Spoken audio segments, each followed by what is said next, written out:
Chapter 2, The Idea. The first night didn't feel like freedom, it felt like silence. Not the peaceful kind, not the kind you sit and reflect. This was a different kind of silence. Heavy, wide, like the world had suddenly grown too big and he hadn't become too small inside it. The room, it was cheap. A single bed pushed up against a wall and a flickering ceiling light, curtains that didn't quite close, letting in streaks of city neon that blended across the floor like something alive. The hum of traffic below never stopped. Horns, distant voices, sirens that came in and went like waves. It was foreign. He dropped his backpack by the bed. The bag carried everything now, not just clothes, not just the laptop, his whole world. He sat down slowly, elbows on his knees, hands clasped, staring at the ground like it might give him answers. But of course it didn't. He reached into his pocket and pulled out his phone. There were no new messages. He wasn't surprised, though. He had left. And in leaving, it always sounds louder in your head when it does in reality. In reality, the world just keeps moving.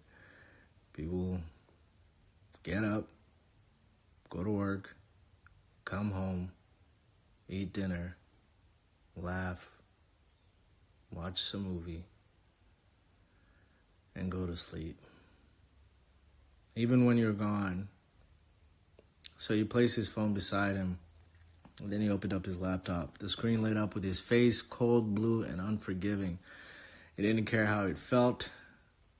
It was present. And he didn't even ask him if he was ready. He just waited. He waited for his greatness. That was the thing about ideas. They will wait for you for forever. Well, as long as you're alive. It hadn't come to him all at once. Nope, not like some lightning bolt from heaven. It was slower than that. Fragments, moments, questions that didn't sit right. He remembers sitting at home watching the news with his father. The anchor spoke with certainty, clean suit, steady voice, practiced concern. Authorities are still investigating. Then it cut to the next reporter, clean suit, woman, perfect hair. She said, sources suggest. Again, another reporter, this time, a weatherman. He said, according to the reports. In his mind, he thought, reports, sources, authorities, it's always someone else telling you what happened, never the person who actually saw it. He used to accept it. Well, everyone does. It's the news. They're journalists. They're at the forefront. They're casting it out to masses of people, right? But then something shifted.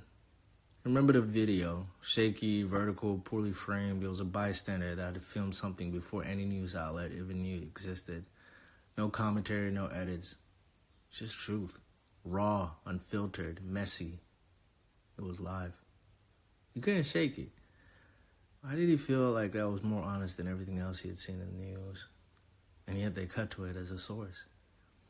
Why did a stranger with a phone feel more trustworthy than a studio with millions behind it? Wait, not millions, billions.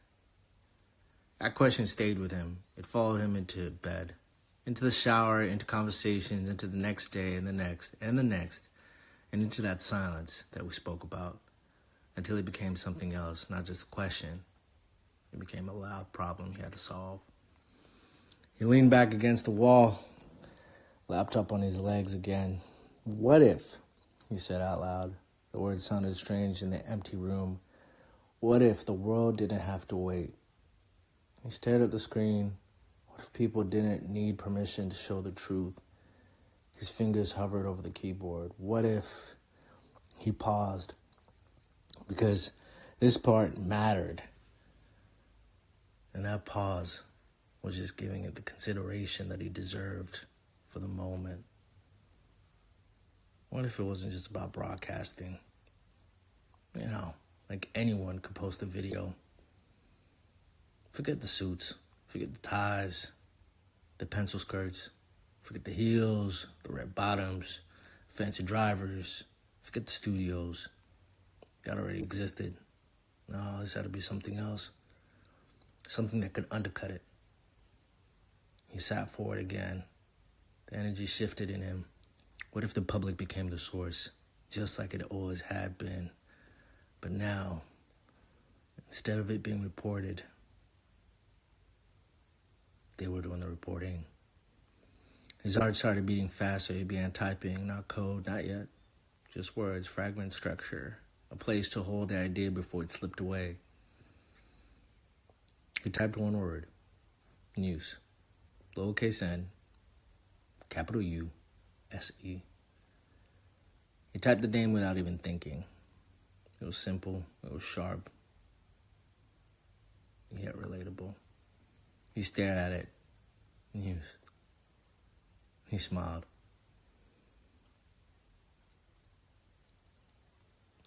He started writing, a platform where anyone can live stream what is happening in real time, a place where truth is not filtered by corporations, but shown by people who are there. No delay, no gatekeepers, no narrative, just truth. But even as words formed, something else crept in, a weight, a quiet resistance, because truth isn't always beautiful. He knew that. If people could broadcast anything, they would. Accidents, violence, chaos, grief. Moments people weren't meant to see. He stopped typing. He sat back, and he stared at the ceiling. Would the world even want that? He asked quietly. The question hung there unanswered because deep down he already knew the world did want it. People can't turn their attention away from it. As much as it hurts, they love the truth. He looked back at the screen. The idea was no longer just exciting. It was palpable. And that's when he knew it mattered. He began again, this time faster and more focused. A verification layer, AI that flags false content, a reward system. People get paid for real verified uploads. Profiles, identity, reputation, credibility. Live stream first, everything else second. He could see it now, not perfectly, but enough. Enough to move on it. Hours passed without him even noticing. The city outside, it didn't slow down. But inside that room, something had started. Something that didn't exist before. At some point, he stopped typing. His fingers hovered over the keyboard again. But not because he didn't know what to write, because he realized something. This idea, if it worked, it would change everything. Not just for him. Not just for the world. But everything. Governments wouldn't like it. Media companies would crumble. People who control narratives wouldn't like it. And yet, it's what the world needed. He closed the laptop halfway, not fully, just enough to dim the light. And in that dim glow, he saw his reflection in the screen. He was all but 18, alone in a foreign country. No money, no team, no guarantee. Just an idea.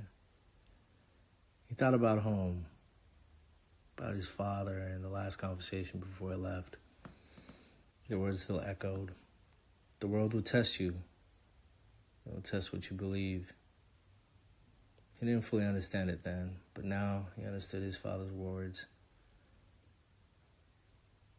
He opened his laptop again, fully this time. No hesitation, no fear, just movement. Because where the idea was too big, too dangerous, too early, it didn't matter anymore. He had already crossed that line. He had made a decision. He had found his identity. This was who he was and who he was going to be. The moment he had chose. He had chosen him. And that's why he didn't leave. He had arrived. This was going to happen. He placed his hands on his keyboard, and at this time he started writing code. Outside, a siren screamed through the night. He didn't hear it. Somewhere, something had just happened. He didn't care. Someone saw it. Someone experienced it. Someone lived it. He was writing what they would be showing. Yeah. yet the world didn't know. Not yet. He typed faster because one day, he muttered under his breath. They wouldn't hear it from a studio. They wouldn't wait for a report. They wouldn't be told what happened. They would see it as it happened from the hands of people who were there. He paused for a moment, then whispered it, almost like a promise. Let the world see. And just like that, news was no longer just an idea.